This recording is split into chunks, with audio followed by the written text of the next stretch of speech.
ஓம் ஸ்ரீ குருபியோ நமக.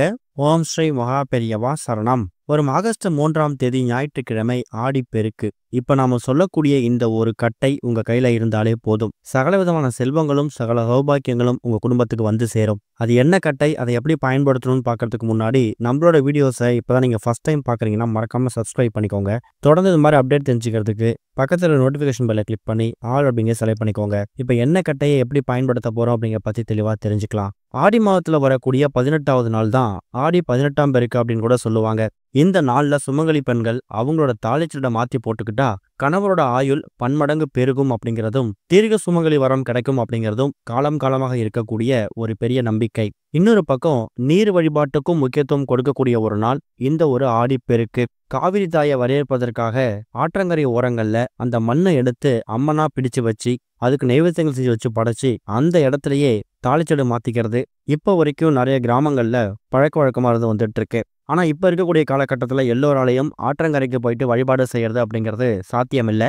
அவங்க உங்க வீட்டுல இருக்கக்கூடிய வாட்டர் டேப், தண்ணீர் குழாய், அதே மாதிரி ஆரோ வாட்டர் பியூரிஃபையர் இந்த மாதிரி இடங்களுக்கு பூஜை பண்ணி சாம்பிராணி தூபம் போட்டு நீங்க ஆடிப்பெருக்குக்கான வழிபாட்டை நீங்க செஞ்சுக்கலாம். ஆடிப்பெருக்கு அன்னைக்கு என்ன விஷயங்கள் செய்யறோமோ அது பன்மடங்கு பெருகும். அந்த ஒரு காரணத்தால தான் ஆடிப்பெருக்கு தினத்துல சுமங்கலி பெண்கள் தாலிச்சீட்டை மாத்திக்கிறாங்க.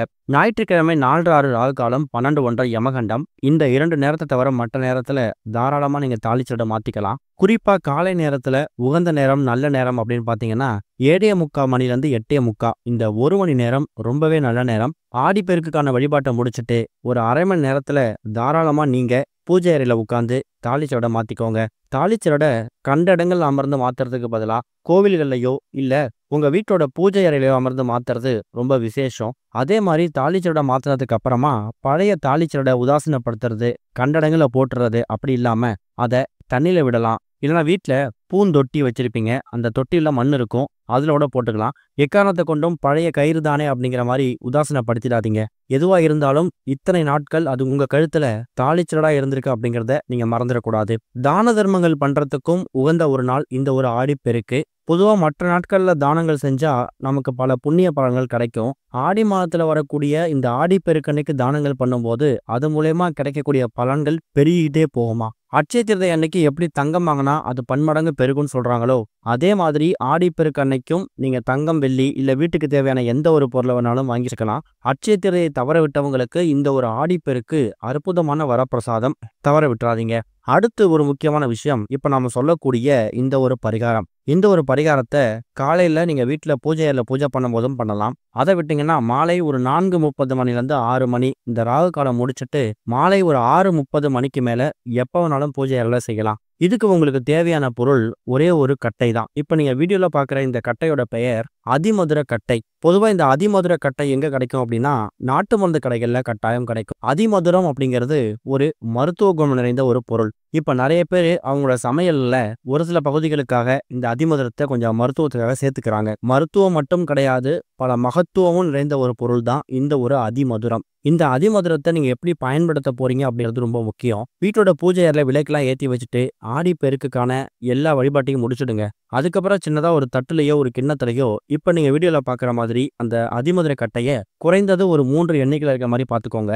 பூஜையில வச்சு பூஜை பண்ணிட்டு எங்க வாழ்க்கையில செல்வம் பெருக்கெடுத்து ஓடணும், அதே மாதிரி பணம் தாண்டவம் ஆடணும், எங்க வீட்டுல இருக்கக்கூடிய எல்லா விதமான லட்சுமி கடாட்சமும் நிறைஞ்சிருக்கணும், பெருகிக்கிட்டே போகணும்னு மனசார வேண்டிக்கிட்டு அந்த அதிமதுரை கட்டைய உங்க வீட்டோட குலதெய்வத்தோட போட்டோ பக்கத்துலயோ இல்ல பெண் தெய்வங்கள் போட்டோ என்னென்ன இருக்கோ அது பாகத்துல வச்சு எடுத்துட்டு அதுக்கப்புறம் ஒரு ரூபாய் நோட்டு எடுங்க.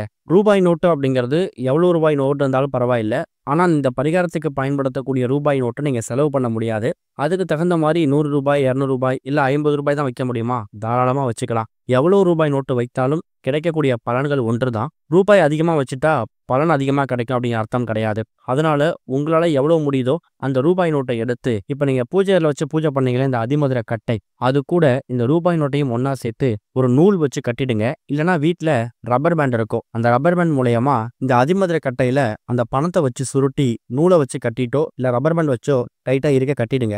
அதுக்கப்புறம் பூஜை அறையில மறுபடியும் ஒரு 5 நிமிஷம் இந்த ஒட்டுமொத்த அமைப்பையும் வச்சுட்டு அதுக்கப்புறம் ஒட்டுமொத்தமா இப்ப அந்த கட்டையோட சேர்த்து ரூபாய் நோட்டையும் சேர்த்து முடிஞ்சு வச்சிருப்பீங்க. இது அப்படியே உங்க வீட்டோட பீரோ, லாக்கர், கல்லாப்பெட்டி இது மாதிரி இடங்கள்ல கொண்டு வச்சுக்கலாம். தொழில் செய்யக்கூடிய இடத்துல கல்லாப்பெட்டியில வச்சுக்கலாம். இல்ல உங்க கணவர் ஒர்க் பண்ணக்கூடிய ஆஃபீஸ் டேபிள்ல வச்சுக்கலாம். குழந்தைகளோட கல்வி மேம்படணும் அப்படின்னாலும் அந்த குழந்தைகளோட கல்வி இருக்கக்கூடிய படிக்கக்கூடிய அந்த ரூம்ல வச்சுக்கலாம். எங்க வச்சாலும் கிடைக்கக்கூடிய பலன்கள் ரொம்ப பெருசா இருக்கும். பார்க்கறதுக்கு ரொம்ப எளிமையான விஷயம் மாதிரி தெரியும். இதுக்கு நீங்க செலவு பண்ணக்கூடிய நேரமும் தொகையும் ரொம்ப கம்மி தான். அதிமதுர கட்டை அப்படிங்கிறது ரொம்ப இயல்பா ஈஸியா கிடைக்கக்கூடிய ஒரு பொருள் தான். விலையும் ரொம்ப கம்மி தான். இந்த பரிகாரத்தை ஒரு 5 நிமிஷம் செலவு பண்ணி நீங்க பண்ணும்போது மற்ற நாட்கள்ல அதிமதுர கட்டையை பயன்படுத்தி பண்ற பரிகாரத்தை விட ஆடிப்பெருக்கன்னைக்கு பண்ணக்கூடிய பரிகாரத்துக்கு சக்தி ரொம்ப அதிகமா இருக்கும். இந்த ஒரு ஆடிப்பெருக்கு தினத்தன்னைக்கு அதுவும் ஞாயிற்றுக்கிழமை வந்திருக்கு.